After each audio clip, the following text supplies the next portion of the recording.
Acompáñame a visitar el templo zen Luz Serena, inmerso en un precioso entorno natural, muy próximo al Parque Natural de las Hoces del Cabriel.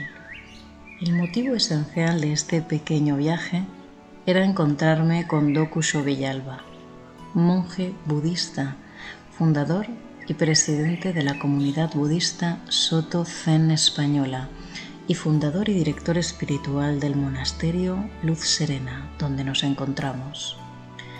La gran sorpresa fue encontrarme con aquel silencio que todo lo embriagaba. Las pinceladas de las ramas de los árboles, el ritmo armónico de los pajarillos secuestrando inmensos espacios silentes. Paseando por aquel primer camino, me recibió Dokusho, presto para nuestra entrevista sobre budismo zen.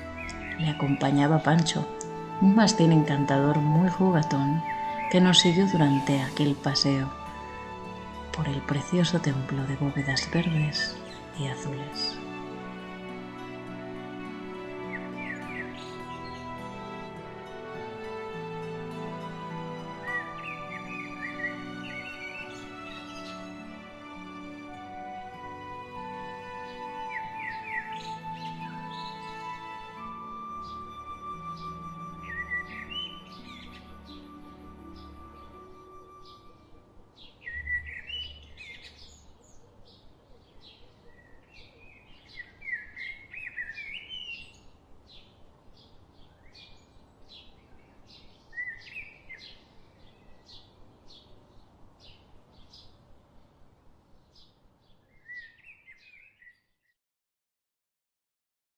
Bueno, muy buenas tardes, Dokusho Villalba. Muchísimas gracias por recibirme aquí en Luz Serena, de verdad, de corazón. Muchas gracias por su tiempo. Me gustaría que para todos nuestros espectadores nos contaras primero, bueno, ¿quién es Dokusho Villalba? Claro.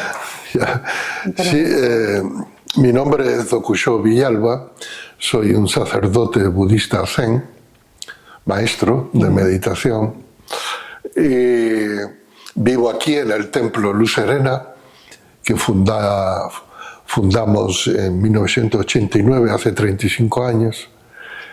Y bueno, a los 20 años recibí la ordenación de sacerdote budista zen en París, del maestro japonés Taisen de Shimaru. Seguí estudiando con él hasta 1978, sí. No. Después seguí estudiando con el maestro de Shimaru hasta el año 82, que fue cuando él murió, y a partir de ahí fui a Japón en busca de un nuevo maestro, y lo encontré, estuve estudiando con él durante muchos años, y en el año 87 recibí la transmisión del Dharma, que se llama, en nuestra tradición, es el reconocimiento por parte de tu maestro de tu madurez para enseñar el Dharma, el Zen. Y en el año 89 fundamos este templo y la comunidad budista Soto Zen española, y desde entonces pues me dedico a la enseñanza, al estudio, a la práctica, a la traducción también, a la escritura, sobre todo del budismo zen. ¿Y cuál es, antes de ordenarte, ¿no? De ordenarte monje, cuál es la motivación más intensa que siente una persona que renuncia? Porque para mí todas las personas que entráis en este ámbito ya yo lo considero de renuncia de determinados tipos de otras vidas, claro. ¿Cuál es la motivación esencial que te empuja a ordenarte? Yo creo que en mi caso, y es un caso muy arquetípico, es la constatación de la insatisfacción de las cosas del mundo, ¿no? Lo que el Buda llamó dukkha, el carácter insatisfactorio que genera ansiedad, que genera miedo, que genera dolor y sufrimiento. Y el constatar tanto mi propio dolor y sufrimiento existencial como de las personas que me rodeaban, de los seres humanos en general, pues vi en la práctica del Zen, la práctica de la meditación Zen, una manera, una vía para comprender el origen, las causas de ese malestar, de transformarla y de tener una vida armoniosa, por decirlo de alguna manera, ¿no? Qué bonito, qué bello, ¿eh? Bueno, pues para todas aquellas personas que no conozcan esta tradición espiritual, que en realidad se entronca con el budismo, tal cual, cuéntanos un poco qué es el budismo zen. Bueno, el budismo zen es una escuela budista, se le relaciona con el budismo mahayana, ¿no? Es un budismo, una forma de budismo surgido alrededor del siglo, entre el siglo I a.C. y el I después de Cristo, sobre todo en el norte de India, en China, en Vietnam. Cuando este budismo llega a China, en el siglo V aproximadamente, pues se produce una fusión con la cultura, la filosofía, la espiritualidad china, sobre todo taoísta. Y fruto de esta interacción del budismo indio y del taoísmo chino, surgió una escuela propiamente china, que no existía como tal antes en India, que en China se llamó Chan. Chan en chino es una apóstrofe de Channa, en el antiguo chino, y Channa es la transliteración del término sánscrito jnana o jnana en Pali, que es meditación. Sí. Entonces el Zen, desde sus orígenes, es conocido como la escuela de meditación. ¿Por qué? Porque en el Zen la práctica de la meditación sedente es el pilar fundamental. No es tanto una escuela basada en rituales, que los hay, los tenemos. No es una escuela basada en el estudio intelectual, que también hacemos estudio intelectual. No es una escuela basada en la fe, aunque también cultivamos la fe, sino que principalmente está basada en la propia experiencia personal, en la práctica de la meditación. Es decir, cómo el Buda histórico alcanzó el despertar, ¿no? Meditando. Meditando, claro. Exacto.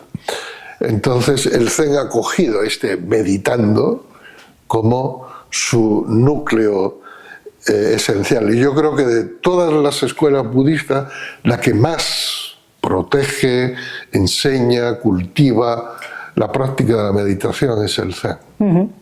La meditación, muy en la línea de la meditación original, o sea, no basada en la creación de imágenes o de Jidang, de divinidades, o no basada en la recitación del nombre del Buda como un objeto de fe, sino una meditación de silencio, de introspección. Básicamente, la meditación Zen es samatha y vipassana. Los dos aspectos que siempre, desde el origen, acompañan a la meditación budista. Entonces, en este sentido, por el conocimiento que yo pueda tener también de las tradiciones meditativas, entiendo que el budismo zen también es una vía de autoconocimiento, por no decir que es una de las grandes bases, claro. Al igual que otras sendas espirituales, claro. Creo que, por lo que he podido leer y también lo que me estás contando, una de las bases sería el autoconocimiento a través de la meditación. Claro. Esto es así. Claro, la práctica de la meditación consiste en eso, en la autoobservación de la propia mente, ¿no? En el Zen la expresión es ver la propia mente. Primero el aspecto fenomenal o fenoménico de la mente, los pensamientos, las emociones, las construcciones de realidades. Y después, conforme vas avanzando en los estados de meditación más profundos, ver la naturaleza misma de la mente. Y ver la naturaleza de la mente en el Zen es sinónimo de despertar, de iluminación. Claro, así es. ¿Cuál sería entonces, entiendo que como otras sendas también del budismo, el fin último del Zen? Entiendo que también es ese despertar, es ese ver las cosas como son. En otras facciones se llama, pues, bueno, la iluminación y otros nombres se le pone, ¿no? Aquí entiendo que es ese despertar a un estado de conciencia muy elevado o diferente, en el cual te hace ver la naturaleza misma de las cosas en el momento en el que se dan, en el aquí y ahora. También el Zen propone podríamos llamarle Nirvana, no sé si aquí es Satori o algo así, no lo sé, ¿eh? Sí, Satori, Nirvana no es apropiado. Nirvana no es apropiado. No, es Satori. Bueno, sí, pero el problema con el lenguaje es que siempre caemos en redes, ¿verdad? Sí, el objetivo último, por decirlo así, es ver la verdadera naturaleza de las cosas.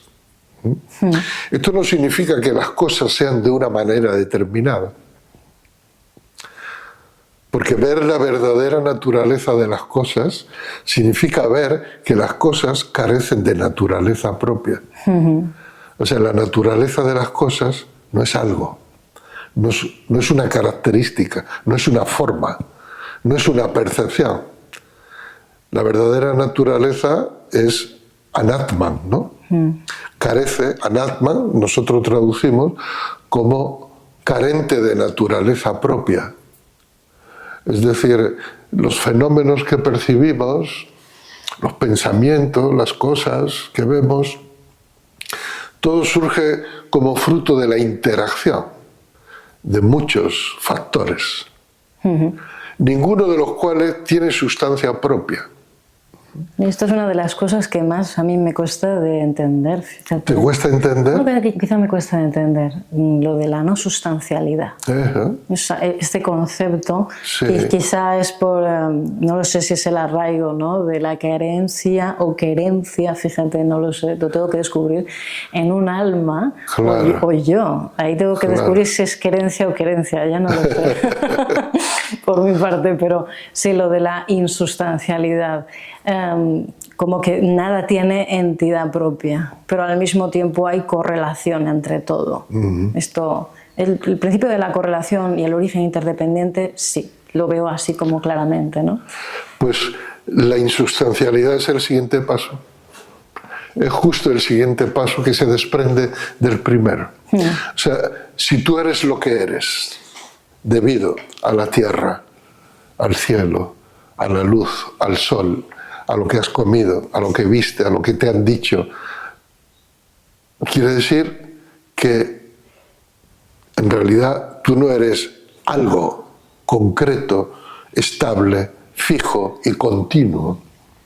Eres un producto de la continua interacción de los fenómenos de la realidad. Y como la realidad siempre está cambiando, porque esa es una ley básica del mundo fenomenal, el cambio continuo, uno mismo, tú misma, también eres ese cambio continuo.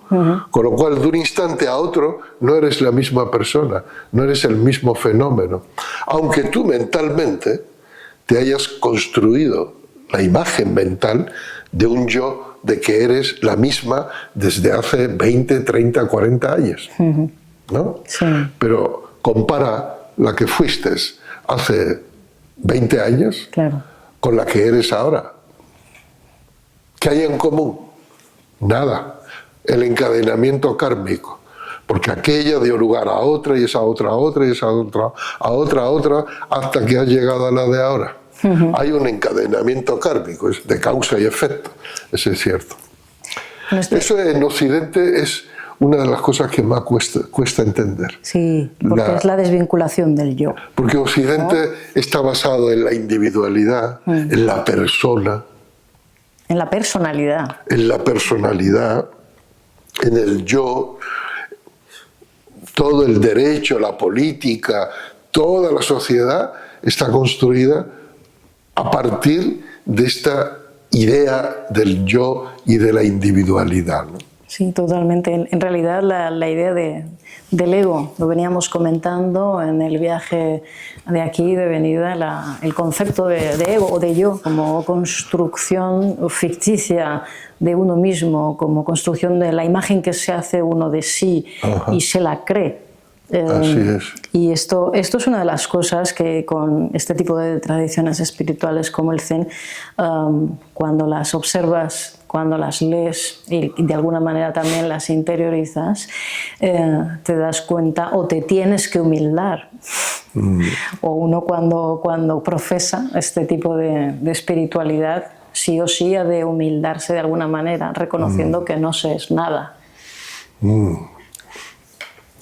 Pero en esto también yo pienso que hay mucha confusión, porque el ego como entidad psicológica es necesario. Si no fuera por eso, no seríamos seres humanos, ¿no?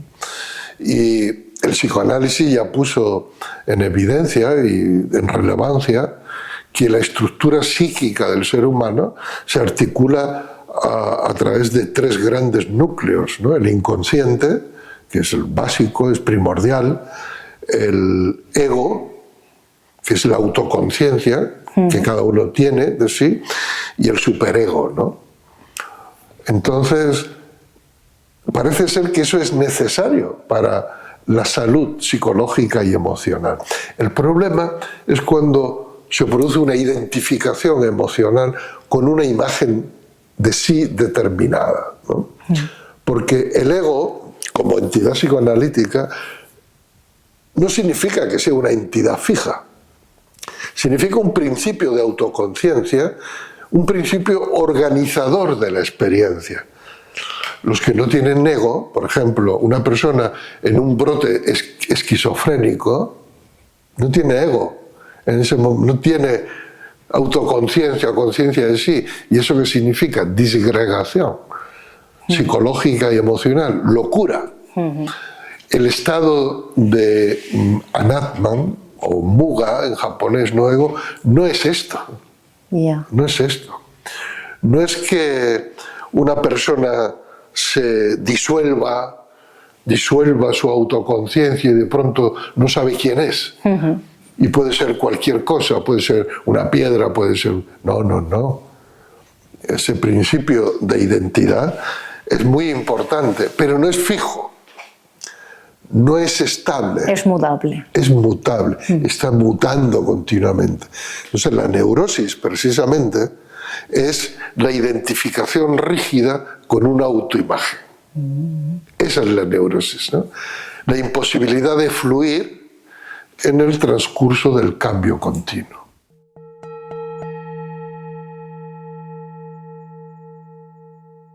Bueno, pues háblanos también de el Shobogenzo. El Shobogenzo. Esa es la obra mayor, se considera la obra mayor del maestro japonés Eihei Dogen, que vivió en Japón entre 1200 y 1254, fue coetáneo de Francisco de Asís. Y el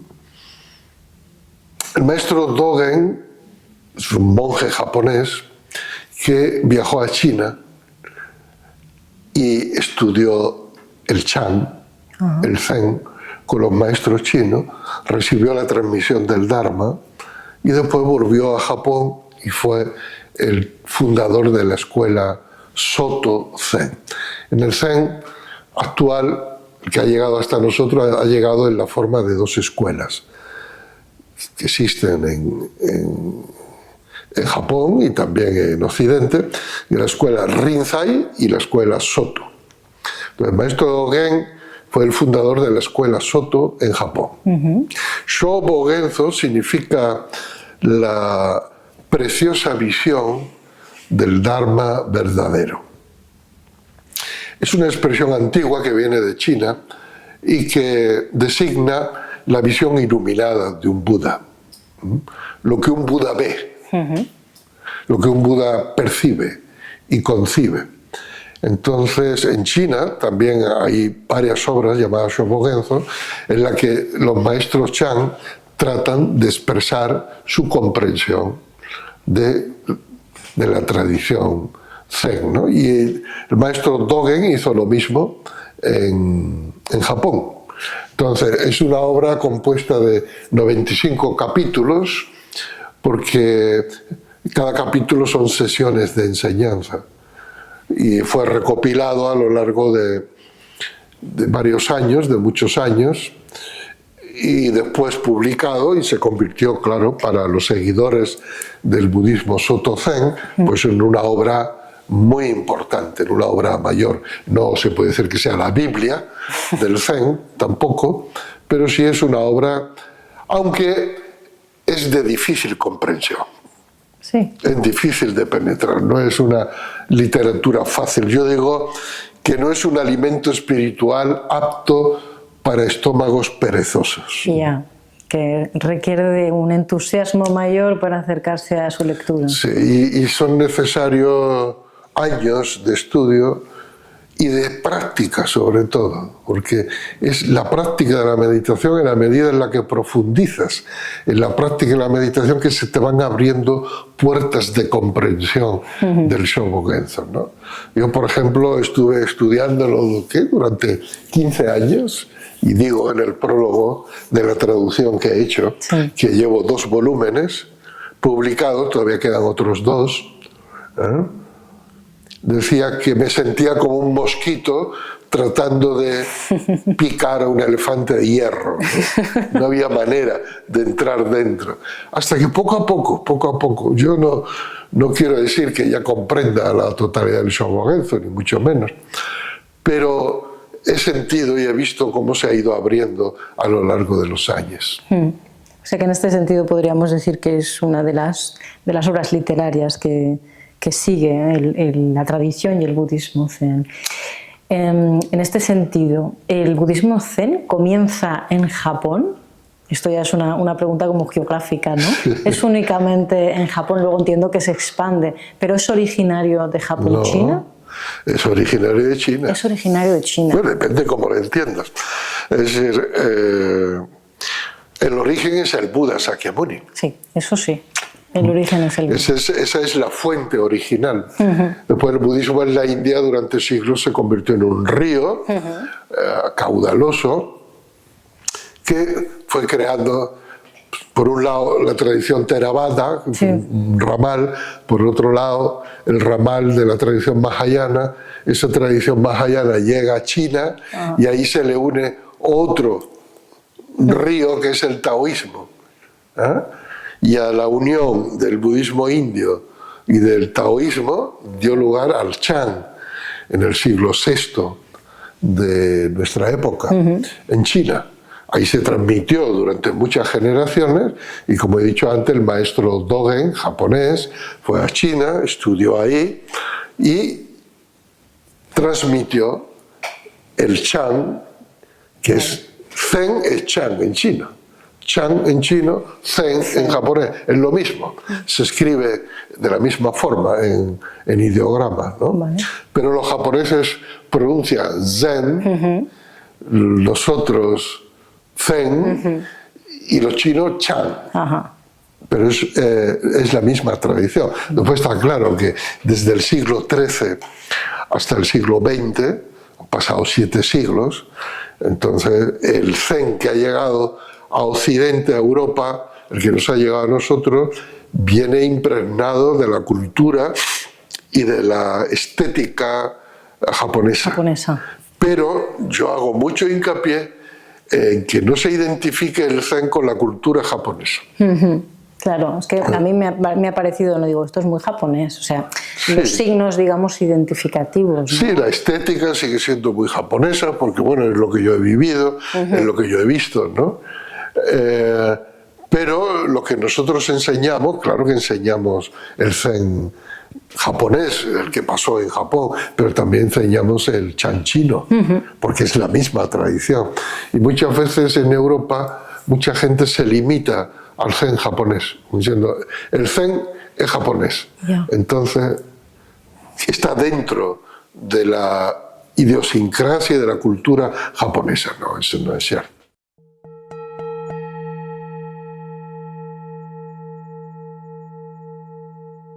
Ahí esta es una pregunta, porque como hemos hablado de ese budismo Theravada y luego el Mahayana, para la gente que no esté tan puesta en este sentido, ¿cuál sería para ti la diferencia esencial entre las dos facciones, digamos, de estos dos budismos?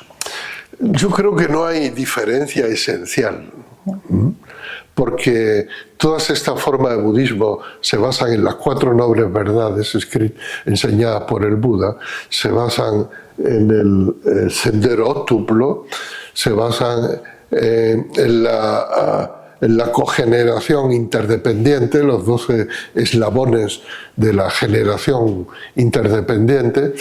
Filosóficamente, cognitivamente, tienen la misma raíz. Claro.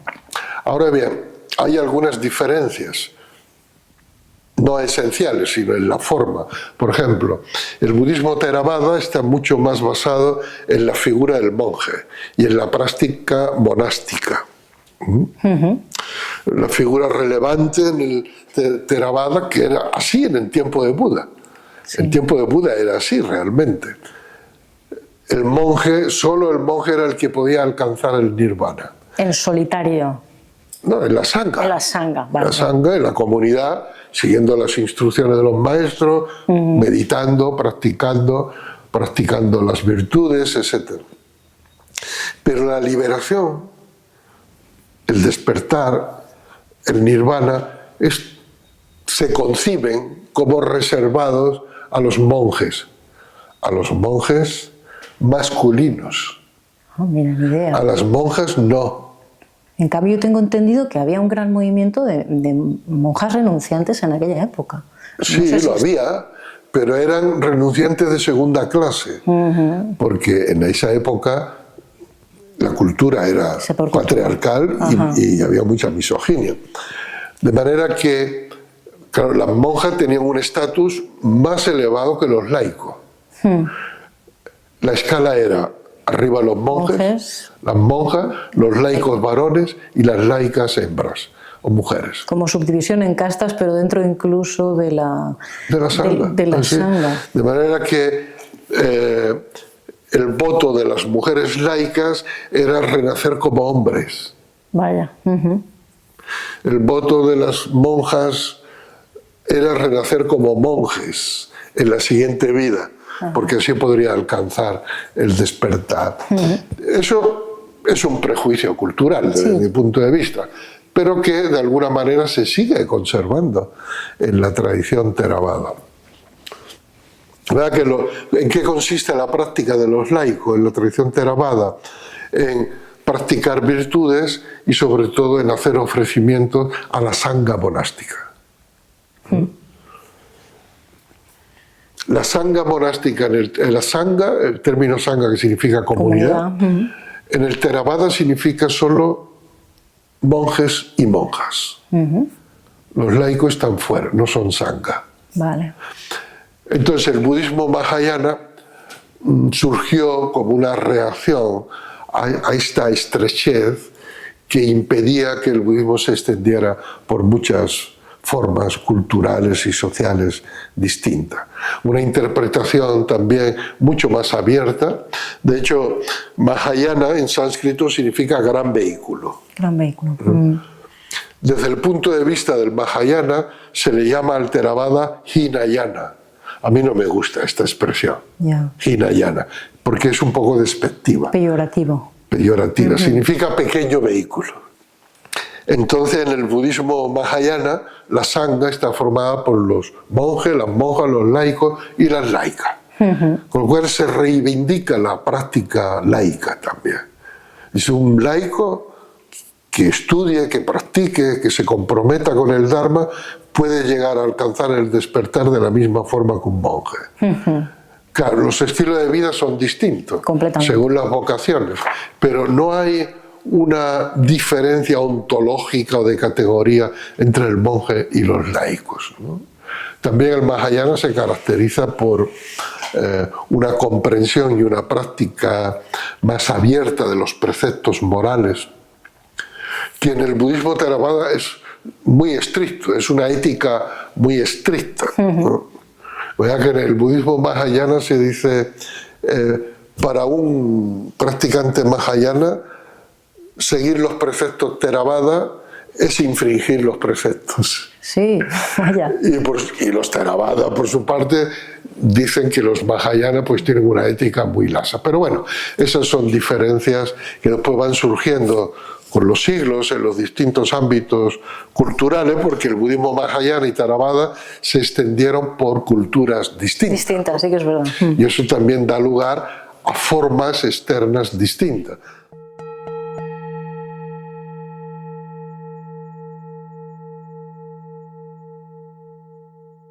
Bueno, cuéntanos ahora cómo es la práctica de la meditación Zen, que si bien tengo entendido se denomina Zazen. Zazen, ¿Cómo es esta práctica? Za significa en japonés sentado, sedente, y Zen es meditación, meditación sedente. Este es el punto central del Zen. Está basada en la meditación enseñada por el Buda, que consiste en el cultivo de dos aspectos, samatha o aquietamiento mental y vipassana o visión clara o visión penetrante, ¿no? Entonces la postura corporal es importante y eso se protege mucho, se cuida mucho, porque la meditación nosotros no la concebimos solo como un ejercicio mental, sino que es una experiencia integral que incluye cuerpo, incluye sistemas nerviosos, incluye respiración, incluye sensaciones, incluye emociones, contenidos mentales y una determinada actitud mental contemplativa de todo lo que surge en el campo de experiencia, ¿no? Nosotros distinguimos entre campo de experiencia y campo de conciencia. Cuéntame un poco esto.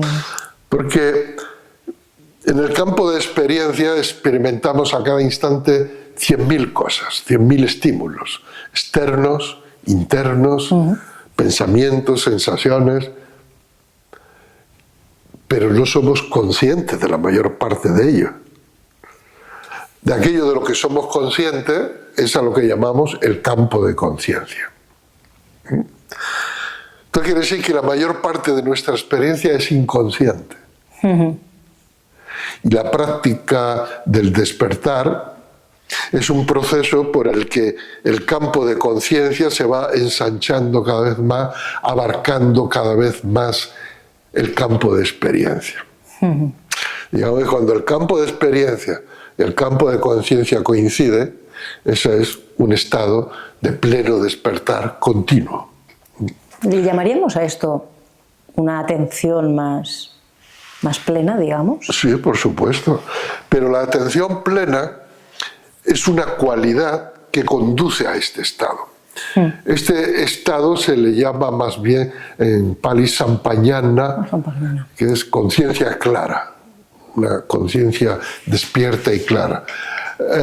Sati, la atención plena, es la cualidad o la herramienta que conduce a este estado. Cultivándola, conduce a este estado. Entonces, efectivamente, la práctica de la meditación Zen sedente es el cultivo de la atención plena, pero en ese momento vuelta hacia uno mismo, hacia el cuerpo, lo que se está experimentando, pero ahí no acaba la práctica del Zen, obviamente. Hay que seguir en ese estado también en la vida cotidiana. Entonces, en el Zen se dice, la vía, el Dharma, está siempre bajo nuestros pies, allí donde estamos. No solo en la sala de meditación, no solo allí donde nos sentamos, sino en todas partes. Con lo cual, el cultivo es primero generar un estado de atención plena o de conciencia clara durante la meditación. Y después mantener ese estado en la vida cotidiana de manera que se vaya estabilizando y expandiendo cada vez más en la vida cotidiana. Esa es básicamente la meditación Zen, que nosotros enseñamos a hacerla en una actitud de no búsqueda de provecho personal o sin expectativas. Exacto, esto es lo interesante. Eso es muy importante, porque hay mucha gente que concibe la meditación como el mono que está enjaulado y coge un palo y con el palo puede extender la mano fuera de la jaula y alcanzar un plátano que tiene allí, ¿no? Entonces, como una herramienta para alcanzar algo. Entonces nosotros, por ejemplo, enseñamos que la meditación Zen no sirve para nada. Le decimos eso a los principiantes. Que no tiene objetivo así definido, ¿no? Porque quizá cuando marcas un objetivo la mente está en lo siguiente y eso ya es un impedimento. Claro, la mente está en la actitud de obtener algo. Exacto, sí. Quiero conseguir algo, aunque sea iluminación, aunque sea calma mental, aunque sea visión penetrante, pero quiero conseguir algo. Y esa dinámica de deseo, de tratar de obtener algo, es precisamente lo que impide... Es el obstáculo. Es un obstáculo. Entonces, en el Zen se dice, ya está todo aquí. Está todo en ti. Tú eres Buda. Todos los seres vivientes tienen la naturaleza de Buda, participan de la naturaleza de Buda. La naturaleza de Buda no es algo que conseguimos como fruto de mucho esfuerzo, sino es una gracia que ya tenemos, que ya somos. Entonces no hay que empeñarse en desear algo, porque ya lo eres. Lo que pasa es que sí que entiendo que al final uno para llegar, ¿no?, a ese estadio quizá de consciencia, para no alcanzar, pero para entrar en él, digamos, de alguna manera, sí que debe de desarrollar determinadas prácticas, quizá porque suponen un momento de parar. Esto yo lo considero importante, ¿no?, lo de poder parar, seas monje o seas laico, no lo sé, pero creo que en el parar, en el tener tiempo para uno, parece que hay mucho de importante, porque es el momento en el que te puedes observar, tanto si meditas como si no meditas. Entonces, ¿cómo se lleva la práctica del Zen a la vida cotidiana? No sé, con algún ejemplo práctico. Se lleva sin pretender llevar nada a ningún sitio, porque la vía está siempre bajo los pies. Estés donde estés, el Dharma es eso que está ahí, que está ahí. Pero nosotros decimos, por ejemplo, tú tienes un traje, un vestido, lo metes en el armario donde has puesto un perfume para que huela bien la ropa. Entonces ese vestido está ahí una semana, 2 semanas, un mes, 2, y sin hacer ningún esfuerzo se impregna de ese perfume, ¿verdad? Después, cuando un día tú te lo pones y sales, entonces ese perfume va contigo, va impregnado en el traje, en el vestido. Igual es la relación entre la meditación sedente y la vida cotidiana. Tú meditas bien, aprende cuál es la actitud adecuada del cuerpo, de la mente y del espíritu. Y olvídate del resto.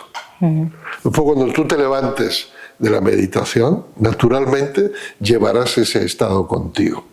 Después, claro, uno va aprendiendo cómo mantener ese estado. Exacto. Y cómo evitar perderlo, ¿no? Sí.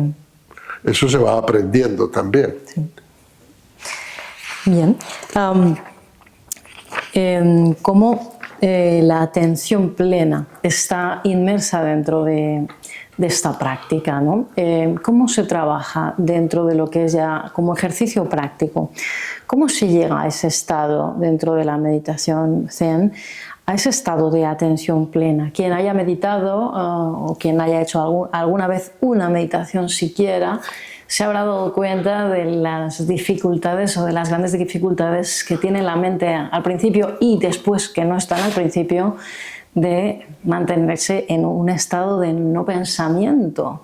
¿Cuál es el proceso práctico dentro de la meditación estudiante para poder llegar a ese punto? Si es que hay algún camino concreto, sí. Claro. No, claro que sí lo hay. Una de las cosas buenas del Dharma del Buda es que el camino espiritual y la conciencia están muy mapeados, muy cartografiados y pateados y experimentados por muchas generaciones de practicantes y de maestros. El Buda lo enseñó en el Satipatthana Sutra, el sutra de los fundamentos de la atención. En primer lugar, es atención al cuerpo. Entonces, en nuestro caso, en ese momento de la meditación, atención a los puntos fundamentales de la postura. Y lo tenemos muy cartografiado también. ¿Dónde hay que poner la atención y mantener la atención? Y enseguida la respiración, anapanasati. La atención enfocada en la respiración es la puerta de entrada al estado meditativo. No hay otra más eficaz y más inmediata que esta. Ahora, hay que entrenarse a mantener la atención enfocada continuamente en la respiración. Y ahí es donde está la dificultad, si quieres. Cuando la atención se unifica totalmente con la respiración, con el cuerpo respirando, hay en esa absorción tan profunda, porque el término jhana significa absorción. La atención, la mente completamente absorta en algo. Ahí es cuando se comienza a entrar en el estado meditativo. Hasta que no se genera ese estado, uno simplemente está dando vueltas y vueltas y vueltas. Así que aprender a enfocar la atención sobre la respiración es fundamental. Entonces, en ese estado de absorción, es la atalaya. Absorción también significa samatha. Porque samatha es una cualidad de la absorción, el aquietamiento mental, la tranquilidad. Y es ahí donde se puede practicar entonces vipassana, que es la visión clara de lo que está sucediendo. Y que pues uno coge el segundo soporte de la atención, que son las sensaciones. Entonces aplica samatha vipassana a las sensaciones. Y después uno coge el soporte de los contenidos mentales y emocionales y practica samatha vipassana con respecto a los contenidos mentales y emocionales. Y por último, los estados de absorción, digamos, más profundos, son aquellos que ya no tienen soporte. Son aquellos en el que la conciencia se abre. En ese momento, digamos que la conciencia se convierte en el cielo contenedor, y todo lo que aparece en el campo de conciencia, como las nubes, son contenidos. Pero en ese momento, en ese estado, el meditador está más identificado con el cielo contenedor que con los contenidos concretos que aparecen en el campo de conciencia.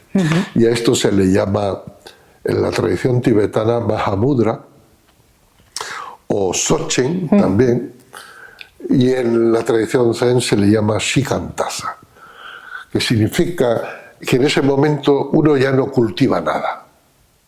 No cultiva la mente, no cultiva la atención plena, no tiene ninguna intención de nada, no pretende liberarse de nada ni alcanzar nada, simplemente está ahí.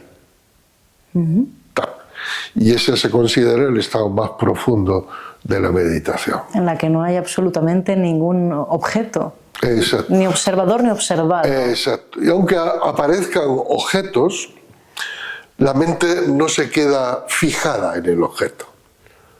¿Eh? Tú imagínate que el cielo fuera consciente, tuviera conciencia de sí. Diría, estas nubes están apareciendo en mi seno, pero yo no soy esas nubes, ¿verdad? Claro.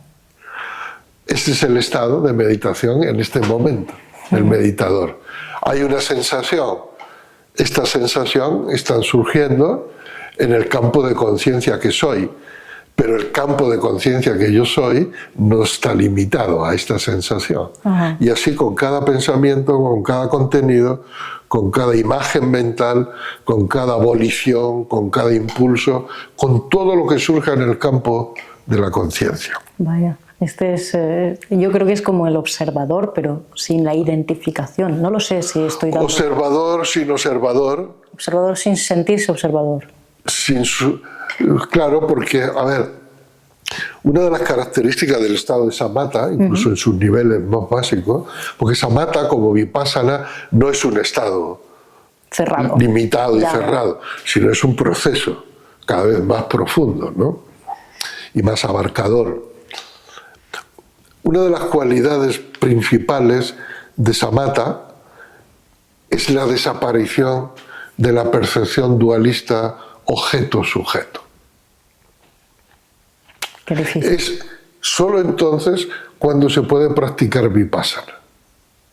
Hasta entonces solo es samatha. Exacto. Porque hoy día yo no estoy de acuerdo. Mucha gente habla de la meditación vipassana y la identifican con la meditación budista, pero eso no es cierto. La meditación vipassana que se enseña, la que se conoce como vipassana, que se enseña en Occidente, esa surgió en Birmania alrededor del principio del siglo XIX-XX. En la tradición budista, la meditación siempre ha sido samatha vipassana. No hay ninguna meditación llamada vipassana en la tradición budista. Es samatha vipassana al mismo tiempo. Es samatha tiempo. vipassana. Están emparentadas. De forma indisociable. Vipassana es un aspecto, samatha es otro. Primero es samatha, porque sin samatha no hay vipassana. Claro. Entonces no resulta operativo ni creíble que se pueda practicar samatha si no se ha cultivado previamente. O sea, vipassana si no se ha cultivado previamente samatha. Y esto yo lo creo de verdad por práctica, porque no puedes ir directamente a un contenido más profundo si no has rebajado tu nivel de piloto automático, de respiración y digamos que conectas, ¿no? Realmente. Entonces sí que eso es samatha, evidentemente. Luego ir a vipassana, desde mi punto de vista, es mucho más complejo. Mucho más complejo. Porque solamente samatha ya es muy complejo. En el mundo de hoy en día. Claro. En la tradición zen, en japonés, en lengua japonesa, se diferencia claramente la observación convencional, que se dice ken, y se escribe de una determinada manera. Este tipo de observación implica la persistencia de la dualidad sujeto-objeto. Sujeto-observador, objeto-observado. Sí, cada vez que tú te dices, que uno se dice, estoy observando esto, eso es ken. Es una forma de observación convencional. Vipassana se traduce como kan, y se escribe de otra forma. E implica que el sujeto y el objeto se han fundido y han desaparecido. De manera que es una observación sin observador y sin cosa observada como entidades diferenciadas. Es tremendo eso, ¿eh? Es que es muy profundo, porque ya es en realidad conocer un poco más la meditación, pero para todos aquellos que, pues bueno, que no conozcan el Zen o que no conozcan la tradición de la meditación, creo que esta conversación es realmente ilustrativa a todo ello.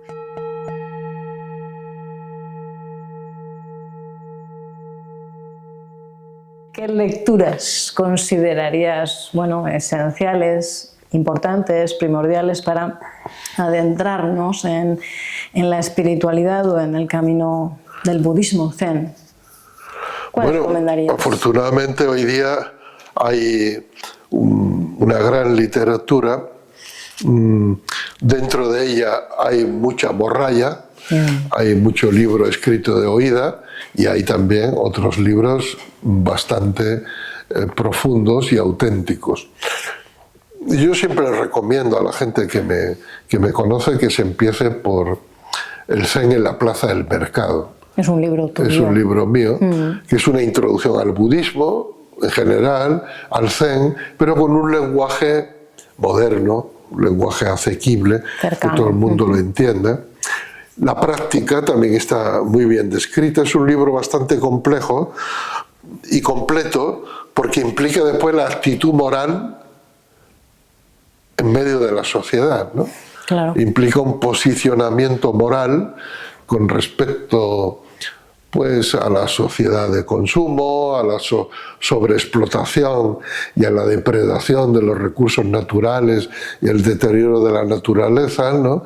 Para hacer ver que entre una práctica espiritual y un compromiso ético en la vida cotidiana no son distintos ni incompatibles, ¿no? Entonces, ese puede ser un libro. Después, los que quieran profundizar más en los textos tradicionales, yo hace pues ya más de 30 años que dirijo una colección en la editorial Miraguano que se llama Textos de la Tradición Zen, y he publicado traducciones de textos originales procedentes de India, de China y de Japón, que es más, como su nombre indica, para los estudiosos de la tradición, de la gran riqueza y del acervo espiritual que se transmite a través de la tradición zen. Y luego el libro que hemos citado antes, el Shobogenzo, ya sería como una lectura mucho más avanzada, mucho más de profundización, ¿no? Sí, el Shobogenzo yo no se lo recomiendo para los principiantes. Claro.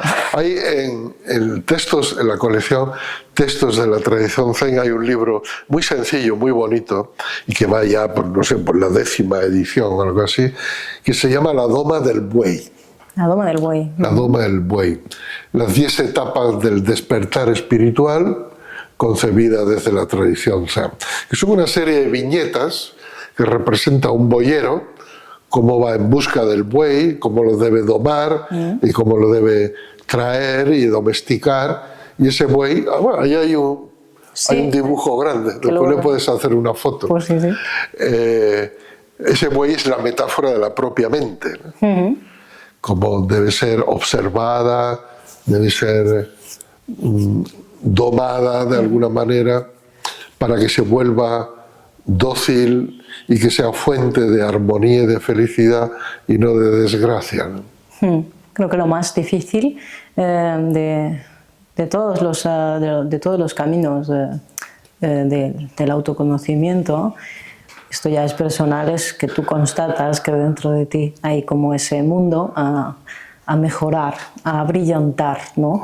A mejorar humanamente. Creo que todo el mundo puede, pero luego echas la vista afuera, ves lo que hay y constatas la dificultad de cómo es el mundo muchas veces. Es maravilloso en muchos sentidos, pero lo difícil es esto, llevar la práctica ahí cuando realmente es la ley del más fuerte, y cada vez la sensación que me produce es que es más agresiva la sociedad en muchos sentidos. Más que nunca, pues quizá este tipo de prácticas o este tipo de autoconocimientos, sendas espirituales, creo que van en la dirección de poder conocernos, de poder humanizarnos. ¿Qué piensas de esto al respecto? Yo creo que cada uno tiene su camino, ¿verdad? Sí. Cada uno está en su punto y en su momento. Lo importante, yo creo, es no hacerse falsas ilusiones sobre sí mismo, sobre lo que uno ha entendido, ha comprendido, lo que no ha comprendido. El ego espiritual o el narcisismo espiritual es el más difícil de curar de todas las dolencias egocéntricas, porque se presenta como carente de ego. Es otro subterfugio. Es el disfraz perfecto del ego, ¿no? Ya. Pero sigue coexistiendo con todo. Es lo mismo con otra máscara, entiendo.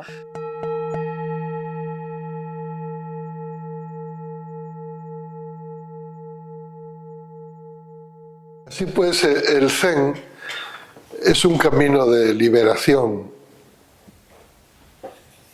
¿Liberación de qué? En primer lugar, de la propia ignorancia.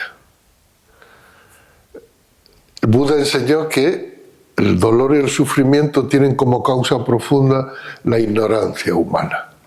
¿Qué es esta ignorancia humana? Es un error cognitivo, es una disonancia cognitiva a la hora de percibir cuál es la verdadera naturaleza de la realidad.